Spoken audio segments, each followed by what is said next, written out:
Nintendo recently announced that Mario Kart 8's getting DLC, bringing us 6 new characters, 8 new vehicles, and 16 new tracks split between 2 download packs. The first of which launches this November, while the second pack strikes during the month of the game's 1-year anniversary in May 2015. But even though not a ton is known about the new DLC, that's not going to stop us from sending everything we know through the old analysis machine to see what secrets and hidden details the screenshots might be hiding. And let's start things off by taking a look at the new tracks of Pack 1, which as mentioned will contain 8 new ones in total, 3 of which we see in action thanks to the screenshots released for it. First up, we have the most obvious one, and not just because it has the biggest picture, being the return of Wario's Goldmine, first seen in Mario Kart Wii, which is the only confirmed retro track in both DLC packs that we know about for sure. Now this picture was taken just past the starting line and provides a glimpse of the first third of the track or so.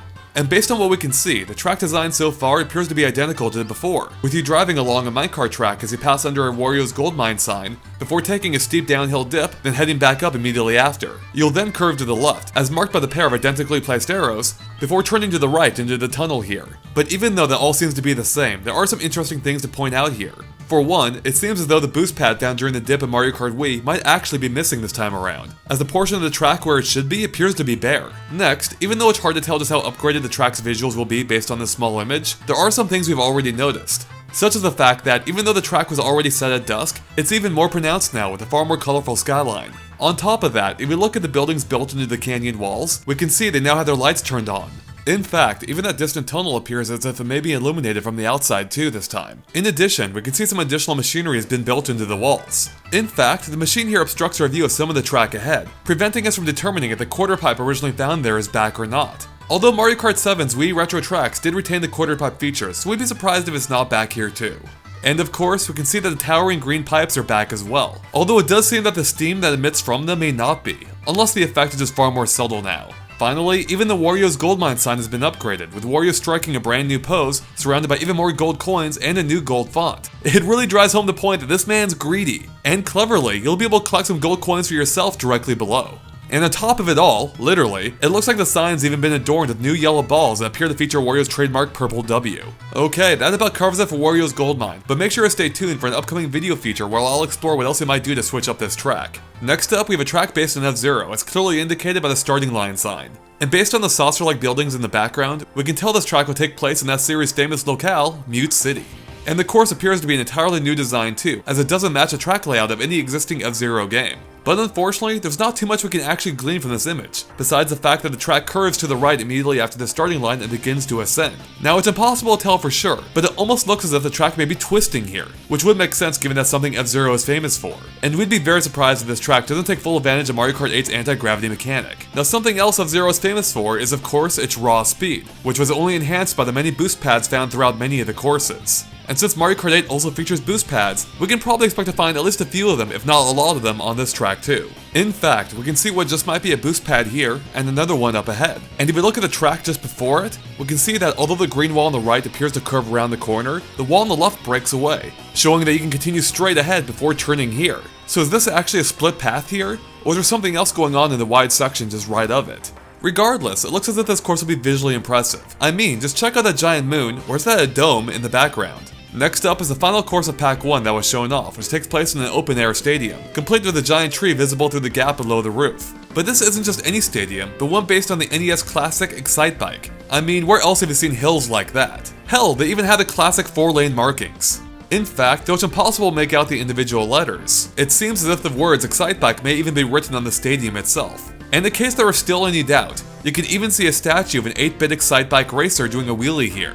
See? Now one of the trademark elements of Excitebike is proper navigation of these hills. And even though Mario Kart 8 lacks the aerial forward and back tilt controls of that game, we wouldn't be surprised if proper entry speed isn't still a factor when navigating them here. At the least, it looks as if you may be able to perform 2 potential stunts on this hill, one halfway up, then another at the top. Now, unlike in the original Excitebike, it appears there is another option for dealing with that hill here, and that's by avoiding it entirely by cutting across the grass that borders it. Although you probably need a mushroom or a star to make this worthwhile. Now just beyond that hill, it looks like there may be a row of item boxes before the course makes a sharp 90-degree right turn. And from there, it's anyone's guess as to what happens next, so here's ours. So far, based on the very small portion of the track we can see, it appears to be sticking closely to the stadium's perimeter. So it's possible this course is really just a simple square, consisting entirely of straightaways between the 4 corners. It would make sense given that the original Excitebike wasn't really big on turns. In fact, it didn't have any at all, We also can't help but wonder if you might be able to cut across some of those corners by boosting off some of those hills. It could make for some particularly risky but rewarding shortcuts. Now beyond the hills, Excitebike is also well known for having other course features that we wouldn't be surprised to see appear here too. Like the bumps in the road that you had to wheelie over before could be perfect for quick stunts here,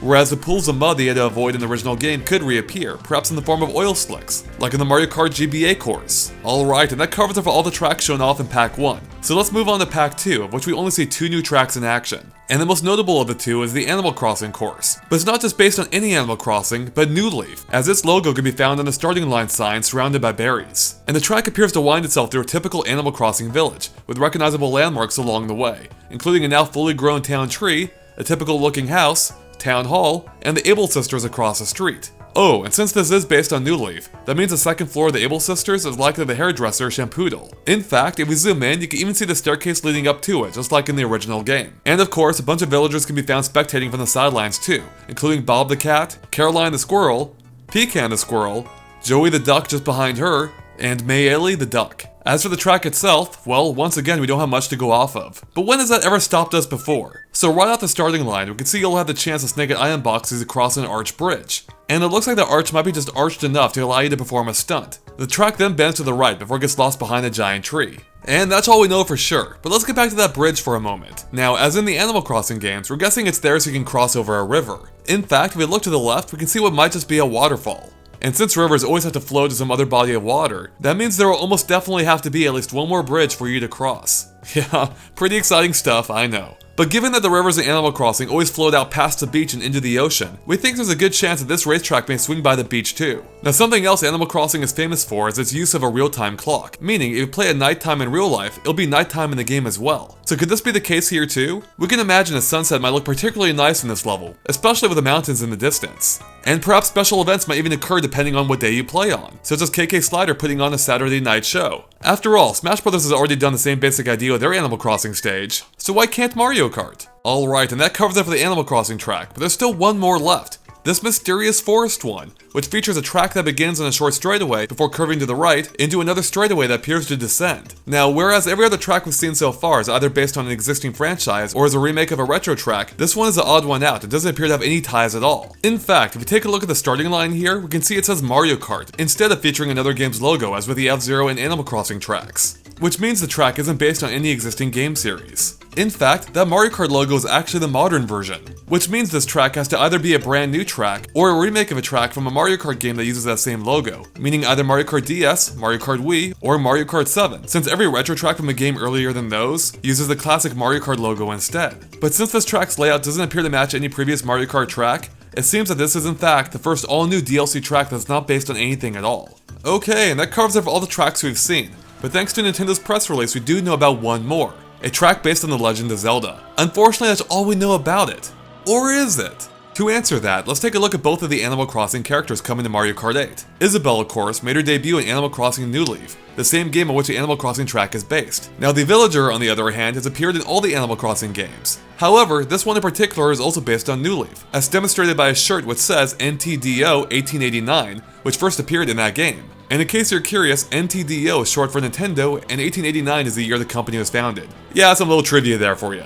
Anyway, so given that both Animal Crossing characters are from the same game their track is based on, we have a hunch that the same thing applies to Link too. Which means that, since this is the same Link from Skyward Sword, as clearly indicated by the DLC artwork that is literally the same art used for the Skyward Sword game, that the track will also probably be based on Skyward Sword. So perhaps you'll race around Skyloft using hang gliders to fly island to island. Alright, and that covers it for all 6 of the new tracks that we know about for sure, with still at least 10 of them left as a complete mystery. Now we do know that the tracks will be divided into 4 cups, being represented by Yoshi's Egg, Animal Crossing's Leaf, Zelda's Triforce, and Super Mario 3D World's Super Bell. Now historically, the cup icons haven't actually represented any of the tracks within that Grand Prix, but it seems that the DLC packs may be changing this, with the Animal Crossing track likely being found in the Animal Crossing Leaf Cup, and the Zelda track in the Triforce one. Which also means that the unwritten rule that the lower row of cups are always retro tracks is no longer being followed, given that the Triforce Cup can also be found on that row, and its Zelda track has to be a new one. And assuming this is the case, this also suggests that, for the first time ever, new tracks and retro tracks will be mixed together within the same Grand Prix. The only way we could see this not being the case is that their current placeholder image aren't in the final locations, which seems unlikely.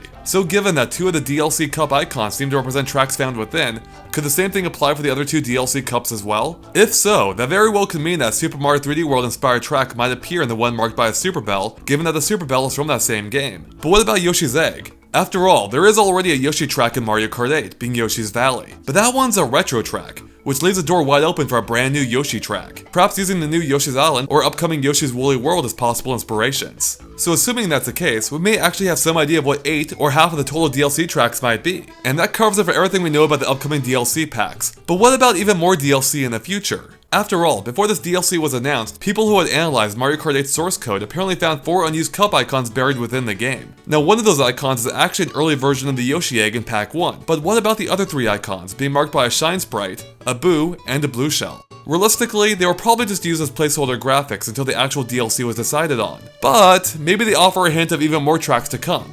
Like, say, another Mario Sunshine inspired one, for instance. And what about characters? After all, doesn't it seem a little bit weird that we have 2 tracks underrepresented by characters, being Excitebike and F-Zero? Especially because F-Zero even got vehicle representation in the form of the Blue Falcon. We can't exactly say we'd be shocked if Captain Falcon turns up at some point to complete the trifecta. And with that, we covered everything we could dig up on the 2 DLC packs coming to Mario Kart 8. As always, let us know if we missed anything by posting in the comments below. Thanks for watching, and make sure to stay tuned to GameXplain.com for more on the Mario Kart 8 DLC and other things gaming too.